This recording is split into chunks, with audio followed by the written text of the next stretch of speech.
Now let us discuss the structure of pollen grains. You know, each microspore mother cell divides meiotically and produces 4 haploid microspores. This process is called microsporogenesis. அதாவது microspore உருவாகிற நிகழ்ச்சிக்கு பேர் microsporogenesis. These microspores are developed into pollen grains. These pollen grains have dense cytoplasm with central nucleus.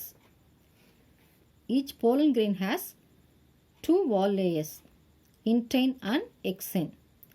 The inner wall layer is called intine, the outer layer is called exine. Intine is thin and uniform. It is made up of pectin, cellulose, hemicellulose and callose with proteins. Exine is thick and it is made up of cellulose, sporopollenin and pollen kit. ஏற்கனவே படித்தோம் இல்லையா, டப்பீட்டம் ஸ்போரோபொலனினும் pollen கிட்டையும் produce பண்ணுது. அதை pollen கிரெயின்ஸோட வால் சர்ஃபேஸ்க்கு transfer பண்ணுதுன்னு.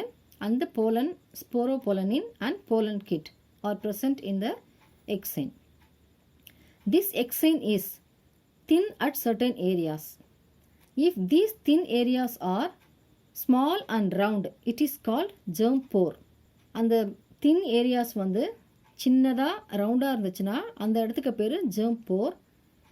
If they are elongated, அந்த thin areas elongatedடாக நீளமாக இருந்துச்சுன்னா அதுக்கு பேர் furrows.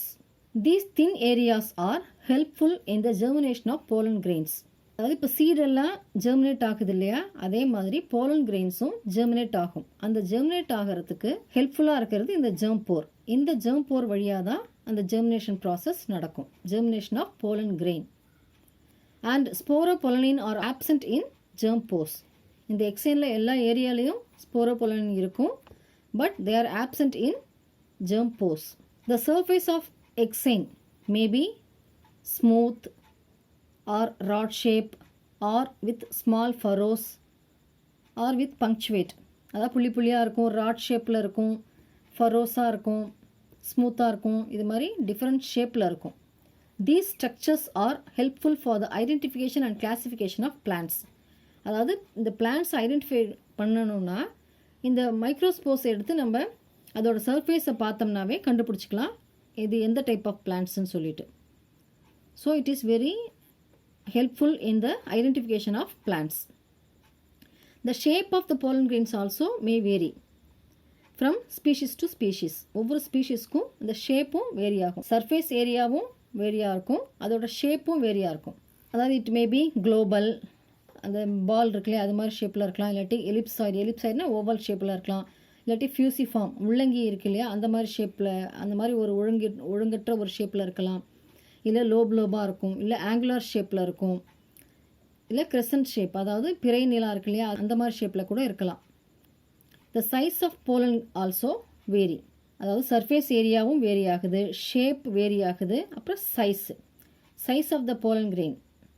இன் மயோசோட்டிஸ்ங்கிற ஒரு பிளான்ட்டில் இது 10 மைக்ரோமீட்டர்ஸ் இருக்கும். Size of the pollen grain is 10 micrometer. But in Cucurbitaceae and Nyctaginaceae family plantsல 200 micrometers இருக்கும். Now let us see the role of pollen wall materials, sporopollenin and pollen kit.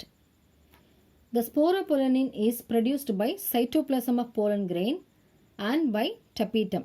இந்த sporopollenin tapetumம் produce பண்ணும், இந்த cytoplasm pollen கிரெயினோட cytoplasm இருக்கு இல்லையா அதுவும் ஸ்போரோபொலனினை produce பண்ணும். And it is derived from carotenoids. This sporopollenin is made up of carotenoids.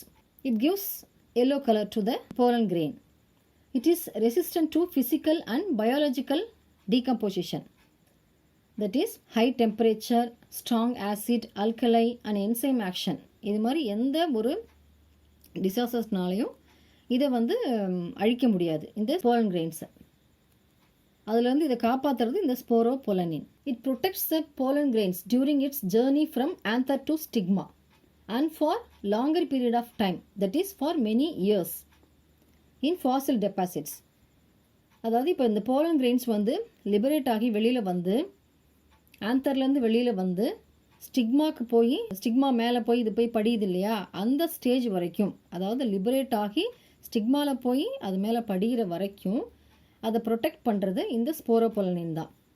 And for longer period of time, அதாவது fossil deposit இருக்கு இல்லையா, ஃபாசில் டெபாசிட்டில் கூட இந்த போலன் கிரெயின்ஸ் இருந்துச்சுன்னா அது வரைக்கும், அதாவது மெனி இயர்ஸ்க்கு ஃபாசில் டெபாசிட் ஆகிற வரைக்கும் கூட, ரொம்ப வருஷத்துக்கு கூட இந்த போலன் கிரெயின்ஸ் வந்து அப்படியே உயிரோடு இருக்கும். நம்ம வந்து பார்த்து அதை தெரிஞ்சுக்கலாம், அதோட பிளான்ட் டைப்பை வந்து என்னன்னு நம்ம கண்டுபிடிக்க முடியும். Next one is pollen kit. This pollen kit is made up of carotenoids and flavonoids and it gives yellow or orange color to pollen grains. இந்த pollen grains சுற்றி இருக்கிற அந்த சர்ஃபேஸில் இருக்கிற pollen kit வந்து carotenoids and flavonoidsனால் ஆனது. It gives yellow color to the pollen grains. அந்த pollen grains மகரந்த தூளெல்லாம் எல்லோ கலரில் இருக்கும் இல்லையா, அதை கொடுக்கறது இந்த pollen kitோட கலர். It is an oily layer and forms thick viscous coating to attract insects. இது வந்து ஆயிலியாக இருக்கும், விஸ்கஸ் கோட்டிங்னா பிசு பிசுன்னு இருக்கும். இந்த போலன் கிட் வந்து ஒரு ஆயிலி லேயரை ஃபார்ம் பண்ணும். எதுக்காகனா அந்த இன்செக்ட்ஸை அட்ராக்ட் பண்ணுறதுக்கு. And it also protects from ultraviolet radiation. Ultraviolet ரேடியேஷன்லேருந்து ப்ரொடெக்ட் பண்ணுறது இந்த போலன் கிட் தான்.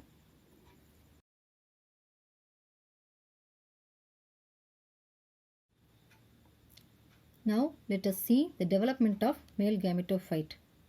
Microspore is the first cell of male gametophyte and is haploid. This is an important one more question. Which is the first cell of male gametophyte? That is microspore. The development of male gametophyte takes place when it is in microsporangium.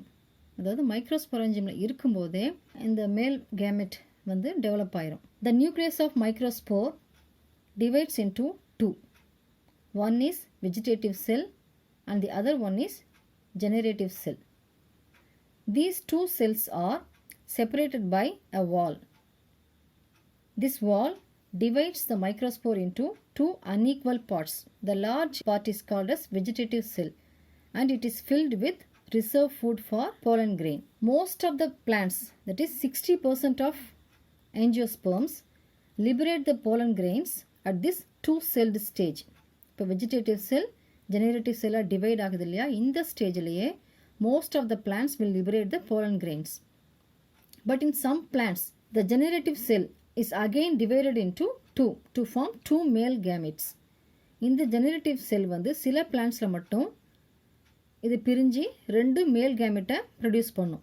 அப்போ அந்த plants மட்டும் 3 celled ஸ்டேஜில் liberate பண்ணும். அதாவது vegetative cell இந்த generative cell வந்து 2 மேல் கேமெட்ஸாக divide ஆன பிறகு அப்போ 3 செல் ஸ்டேஜ் வந்துடும். அந்த ஸ்டேஜில் லிபரேட் பண்ணும். கொஞ்சம் பிளான்ட்ஸ் மட்டும்தான் அது மாதிரி லிபரேட் பண்ணும். But most of the plants liberate at 2 celled stage, vegetative cell generative cell. இந்த செல் ரெண்டும் ப்ரொடியூஸ் ஆன ஒன்றை லிபரேட் பண்ணிடும் pollen grains.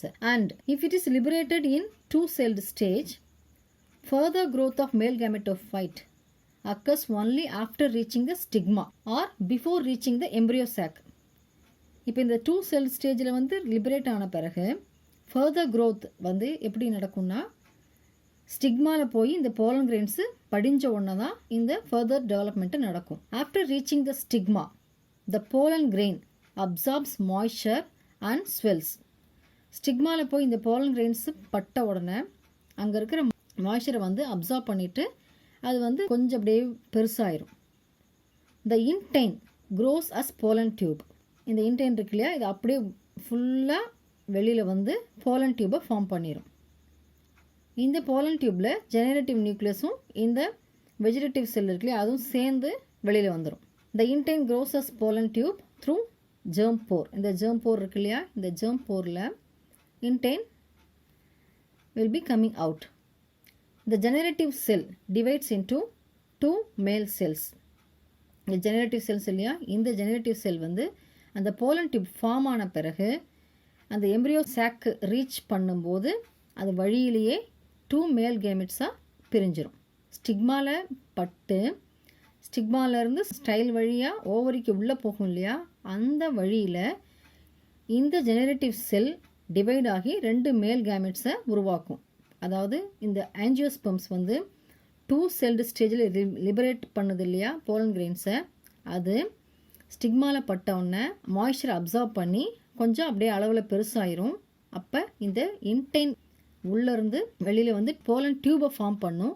அந்த போலன் டியூப்பில் இந்த ஜெனரேட்டிவ் நியூக்ளியஸ் வந்து டிவைட் ஆகி 2 மேல் கேமெட்ஸை உருவாக்கிடும்.